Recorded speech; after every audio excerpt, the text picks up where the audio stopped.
Liz. Very, very out of practice.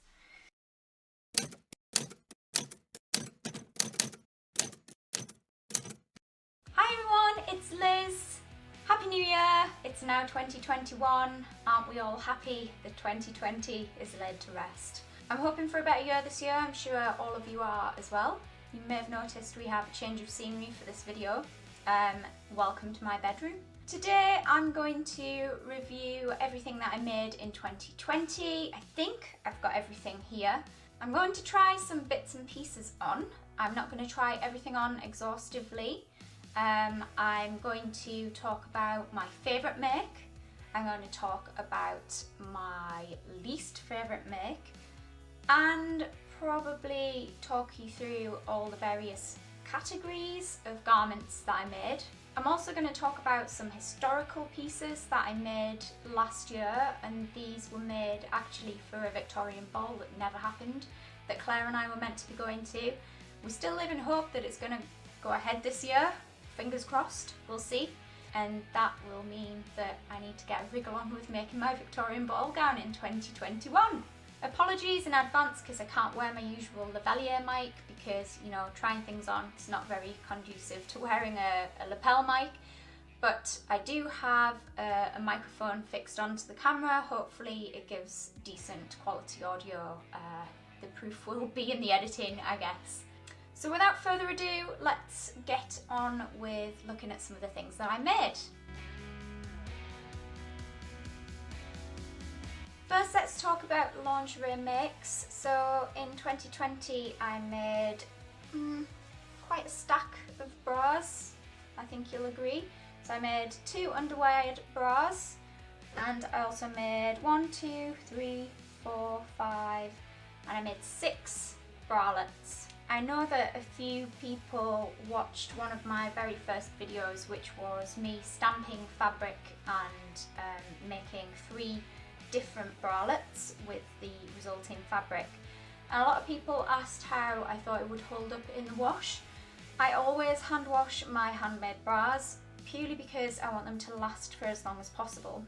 So these have all been hand washed, and I can honestly say that they're not really any worse for wear. I think the only one that's faded a little bit is this one, which was the one that was stamped with Versacraft ink pads. But the print is still quite visible, and yeah, I still think it looks okay. So yeah, nearly 6 months have been hand washed and worn quite a lot, and they're not really any worse for wear at all. I also made this one, which was a self-drafted pattern from one of my favourite bralettes, and there's also a video of that. And I made this one, which was the Jordy bralette. This one doesn't fit me very well, unfortunately, so I'll be harvesting this one parts.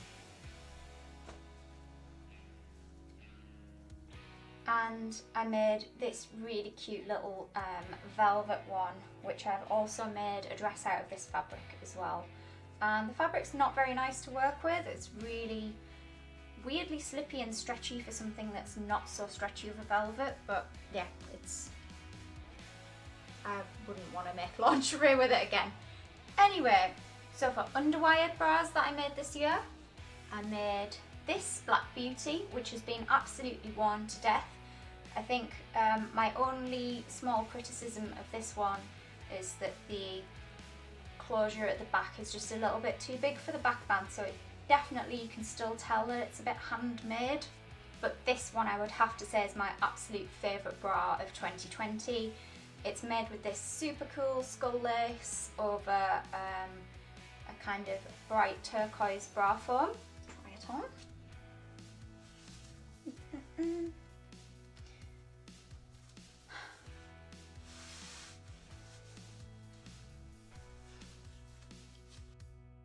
There we go. I'm aware it's a little bit weird to try this on over the top of a vest, but I don't want the YouTube powers that be to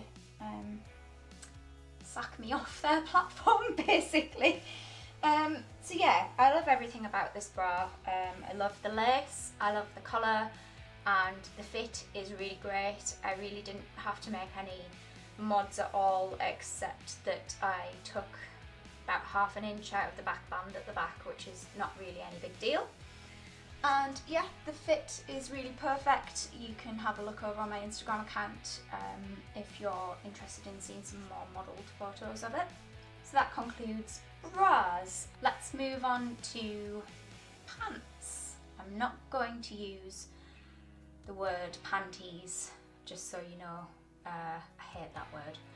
And I really don't like the word knickers either. So pants they are, even if the Americans think it's weird. So for pants, I made a couple of pairs of no elastic pants. In fact, all of them are no elastic pants.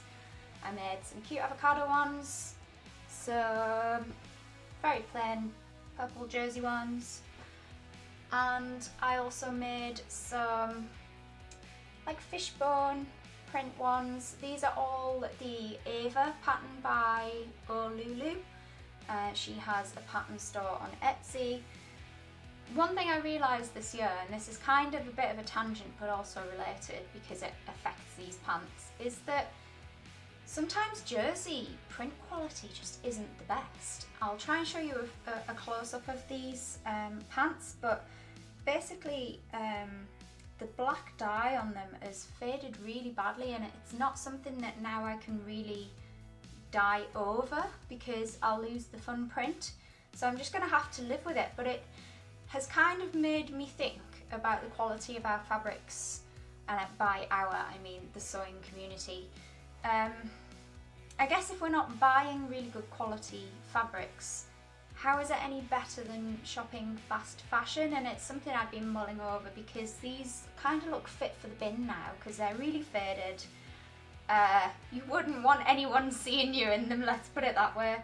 Yeah, it's something I'm going to have to think more about, and how we can shop more consciously about it, because I think with online shopping, how can you ever really know what the quality of something's going to be like until you get it home? And once it's cut, you can't often send fabric back. So yeah, it's a bit of a tricky problem, I think. Just before I move on from these, I just wanted to mention that there is also a video on these and how you can sew underwear without using elastic. It's been quite a popular video, actually, quite a lot of views. Some people are a little bit skeptical of it because they don't seem to believe that you can do this and have them stretch enough and not have a hungry bum or a wedgie or whatever. But honestly, I wear these a lot. They're very comfy and soft, and leg elastic really bugs me. So if you're interested in how to do that, go and have a little look at that video as well.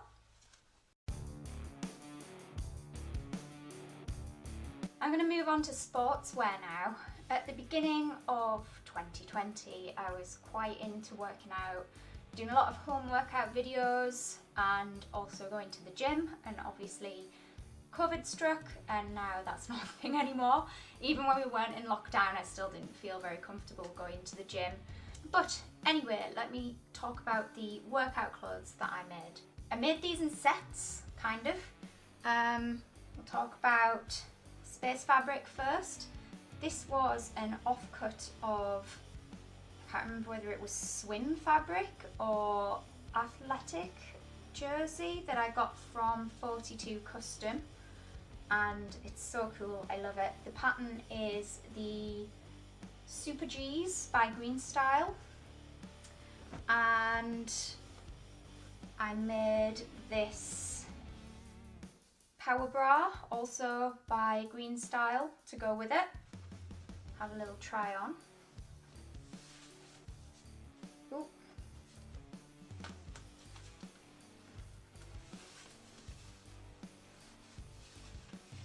One thing that I really like about this, I love you probably can't see it very well because it's against my black tank top, but I do really like the cross back feature, and it's really supportive, holds me in really well.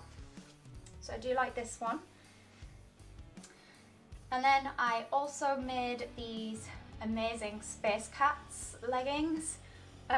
This was found on eBay. So yeah, I don't know where I got it from in terms of shop, but yeah, I found this on eBay. Again, this is the Super G's pattern by Greenstyle, and I made a matching Space Cats bra. I'll try this one on because it is super fun.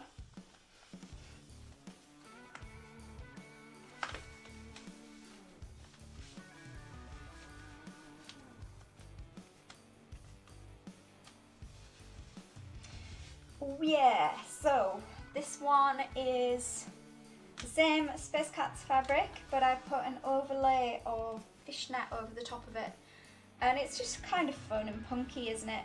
One of my big bugbears about workout clothes is that you can't really find like very good alternative workout clothes. So this one is the Mighty Sports Bra by Evie, Lulu, and there's quite a few different variations on the pattern included when you buy it. Would recommend. It's also very comfy. I wonder if you are larger busted, it might be a little bit more compressive for you because it's not got a shaped cup, unlike the Power Bra from Greenstyle, which does have a shaped cup. But I love it, it's fun. Really happy with how it turned out. Oh my god. Oh. Oh, Christ. Oh, exhausting. Oh, my hair.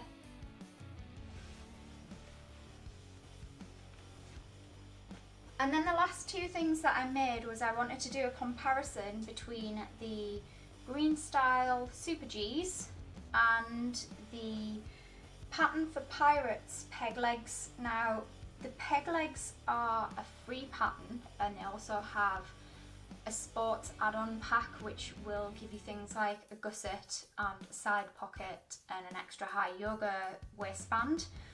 They're okay, honestly. I think the reason at the time why I was comparing the two was because I had to do a lot of fiddling about with the crotch curve and the rise on the Super G's because they just didn't fit me very well. So I thought I'd try the peg legs and see how they compared. To be honest, once I'd altered the crotch curve on the Super G's, there wasn't that much in it. So overall I made 4 pairs of workout leggings and I made 3 sports bras, and that should tide me over for a good while now. So let's move on to comfy things. I'm trying to save the best, i.e. the things on the rail behind me, for last. So let's move on to t-shirts and kind of comfy garments. So I made 2 of these mini skirts. I have over on my Instagram highlights a how-to on drafting a pattern to your measurements and then how to sew one of these up. So I have one in this kind of stretchy jumbo corduroy, and then I have this cute star print version. And these fit me really spot on, which you would think shouldn't be surprising considering I made them to my measurements. There we go. I really love these. I love wearing them with tights. They're just really easy to throw on and comfy to wear around the house as well. You can see I've had a few mince pies over Christmas, probably. Anyway, that aside, yeah, I love these, and would recommend anyone to go and make one if that is your jam. And then moving on to vests and t-shirts, I made this really cute skull print racerback crop top, which is by Sophie Hines. Couldn't remember the name there. Oh, I just had a stitch pop. So this crop top's a little racer back one. My hair's going to be crazy by the end of this. Sorry, I'm growing my hair out, which is why it looks mental and poofy. But I'm trying to grow it into a kind of longer pixie do and get my undercut back. So I apologise if I do look a bit like a cockatiel. Can't be helped. Anyway, I really love this pattern. It's very clever. There's just a single centre back seam. So it's only one pattern piece and then a neck binding and arm binding. So it is really, really, really, really easy. Very nice fit. I really like that the crew necks are very high. And yeah, I can see myself making a few more of these. These look great under dungarees in the summer. And I'll often just wear one without a bra underneath a hoodie because it's nice and comfy. So I have this on my list to make a few more of. Oh god. Check my hair. Oh yeah. We've gone full cockatiel, people. Cockatiel? Cockatoo, not sure. Right. Put that over there. So then t-shirts. These are my favourite festival t-shirts which got resized. This one made into a skinny fit. And this one got made into a cute boxy crop top.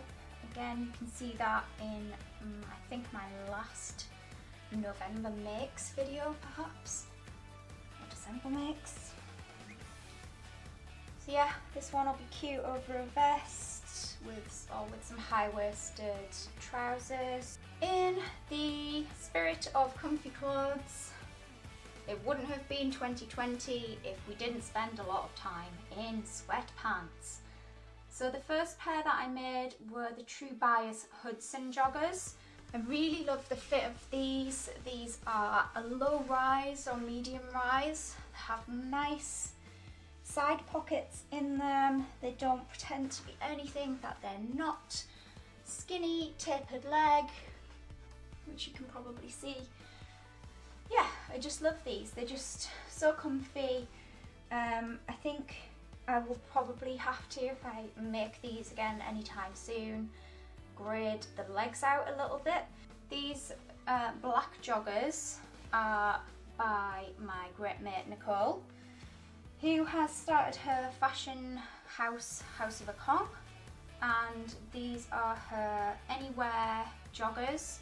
I think they're called the Civvies pattern. Very kind of in a similar fashion to the Hudson joggers, I guess, in the way that they're a tapered leg. And they have a kind of drop crotch and a higher rise, which I like. They're a lot more roomy, I would say. I also made a couple of pairs of dungarees. I made these ones, which were self-drafted, and I actually used a jeans pattern called the Dawn jeans pattern by Megan Nielsen as a basis for the legs, and then I drafted my own bibs for the front and back. These are based off some dungarees that I saw when I was in teen in January, and they're just like the comfiest après-ski chalet wear that you could imagine. They are very comfy. They've got a tapered leg, and I inserted this big plastic zip in the front which serves zero purpose other than for decorative reasons. But yeah, I love them. Very, very comfy for wearing in the winter. Probably not so useful in the summer, be a bit warm. However, I did make these shorty dungarees, and these are the Yanta overalls by Helen's Closet. I'll try them on, but I'm a bit concerned that you won't really see the contrast over the top of these black vest and shorts.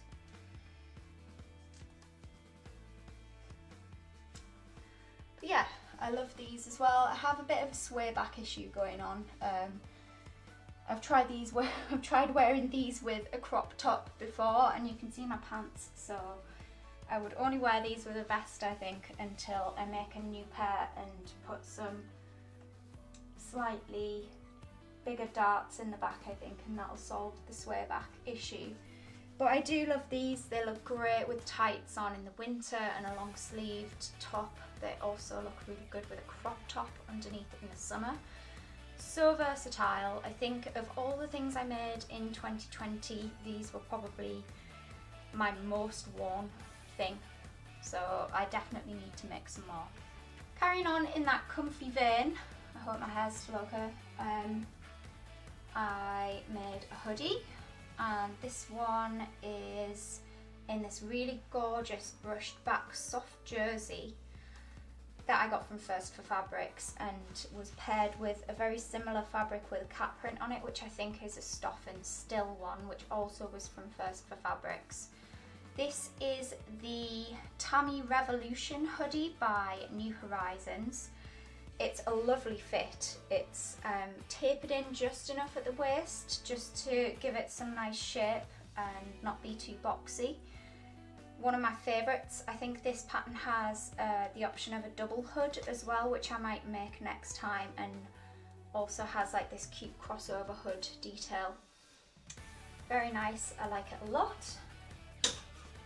And then I also made this bodysuit, which is a turtleneck one. I've talked about this a lot in my last 2 monthly vlogs, my roundup vlogs. I'm not in love with this one. I don't like the fit of it very much across the chest and around the neck. It's still wearable. I'm probably going to have to chop the bottom off and just turn this into a top, because the rise is actually not right for me either, despite having measured myself. And when I put it on, the crotch poppers just go immediately. So yeah, it hasn't been a very successful make, which is unfortunate. But it's still wearable, and I shall turn it into a top instead. My favourite one, without a doubt, is this gorgeous grape coloured velvet dress. In fact, I will try this one on.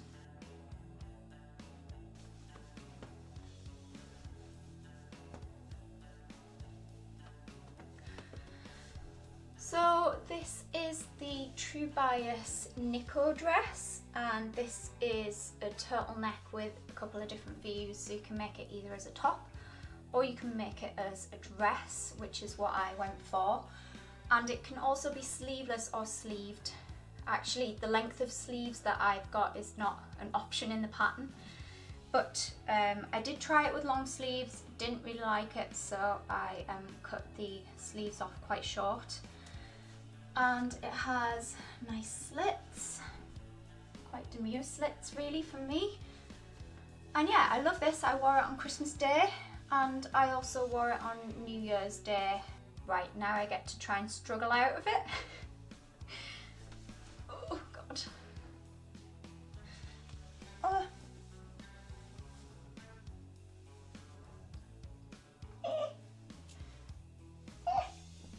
Oh God, I'm free. Oh, right. I made 2 other dresses, and the first one is this camisole dress, which I traced from an existing camisole that I already own. And I recorded the process of how I did that.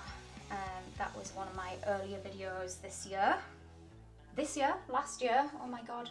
And yeah, if you want to know how to do that, or how I did that rather, you can head on over to that video. And then the last dress that I made was this red one, which I didn't feel like it was particularly successful, to be honest. I'll just unbutton it and try it on. But the reason why I don't really like this one, I don't like the fabric that it's made out of. It creases really badly, and the creases never seem to come out. And also, because the button band was interfaced and the rest of the fabric isn't interfaced, the front button band is kind of warped compared to the rest of it. I don't know, it's just, it wasn't very successful. It certainly didn't end up as I had imagined it would. I was going for a sort of Courtney Love-esque baby doll dress meets Chilling Adventures of Sabrina. And yeah, just didn't work out quite how I had thought it would. So yeah, it's quite boxy. It's probably very bright under these lights as well. It's just not great. It's not great. It hasn't got very much shape.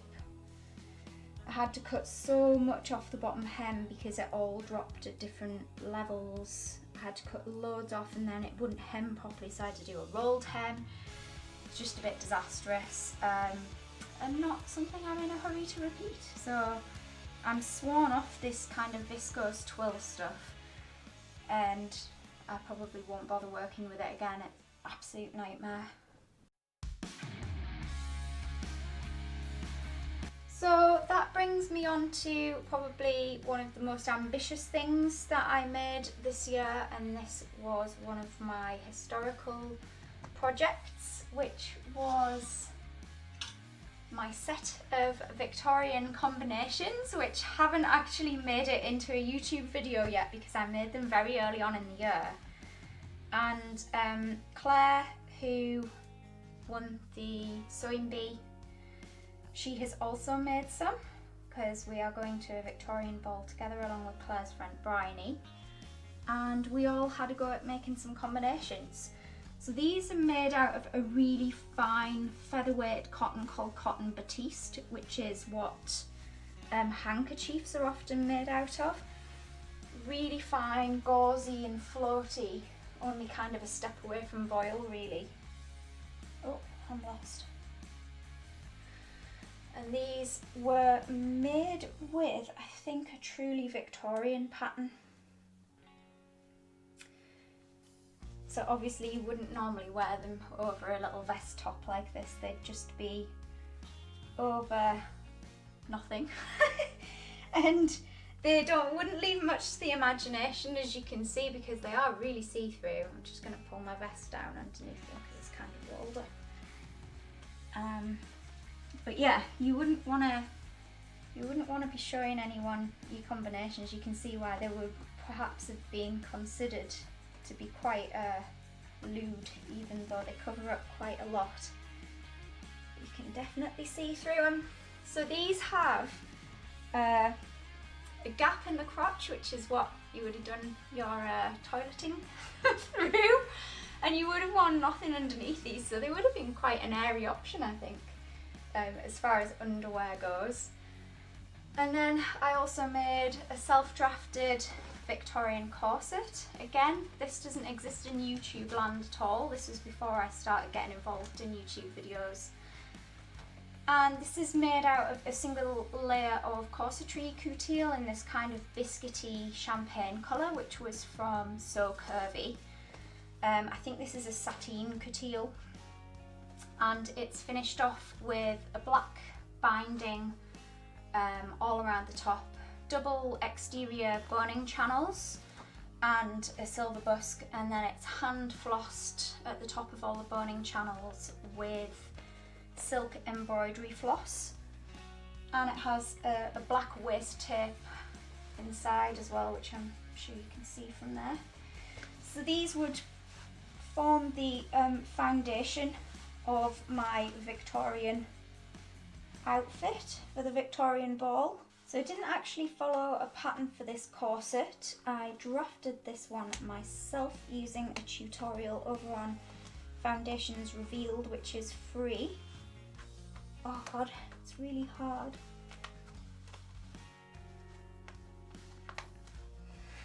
To get these things on sometimes. There we go. Getting the middle one's the key to it. Right, it still needs, I think, a little hook and eye at the top. But I'm pretty pleased with the fit of it, considering that this is self-drafted and I did have to go through several iterations of getting this right. You're gonna have to bear with me because doing up your own corset's quite difficult. Hang on.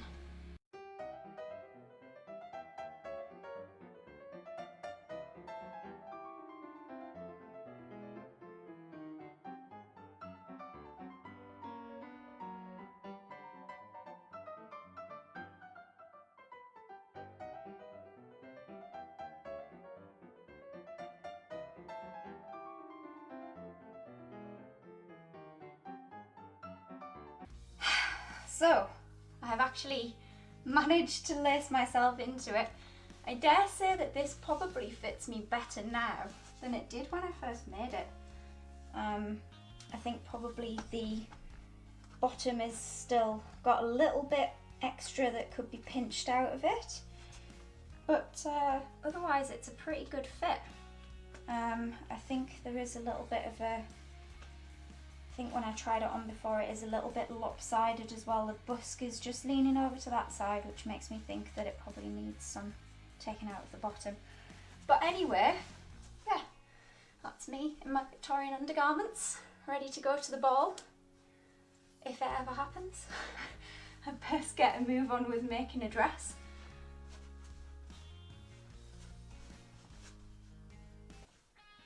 So the very last thing that I want to talk about that I made this year was this coat, and this is the Merlin coat by I Am Patterns. I absolutely love this coat. It's just the perfect shape and comfy and warm. The fabric was from Minerva Crafts in exchange for a blog post, so I did receive this fabric for free, just a heads up. And yeah, it's fabulous. I just really love the look of it. I love the fit of it. I love the colour, love the fabric pattern, and it's all finished off with this really cool pentagram kilt pin as well. I do plan to sew an invisible popper on just to keep it closed, because I don't like to put the kilt pin all the way through all the layers. And yeah, looks great. So I think it's been a quite prolific year of sewing for me in 2020, and not too many failures, a couple that I wouldn't make again or that I didn't think were particularly great. But I think all in all it's been quite a successful year, and I look forward to many more sewing adventures in 2021. I hope you all had a very happy Christmas and you are already having a nice year in 2021, even though we're only like a few days in. And if you enjoyed this video, don't forget to hit the like button, and if you're new around here, it'd be great if you would subscribe and stick around. I will be posting a January plans video very soon, including a review of my Make 9, and I will see you next time. Bye!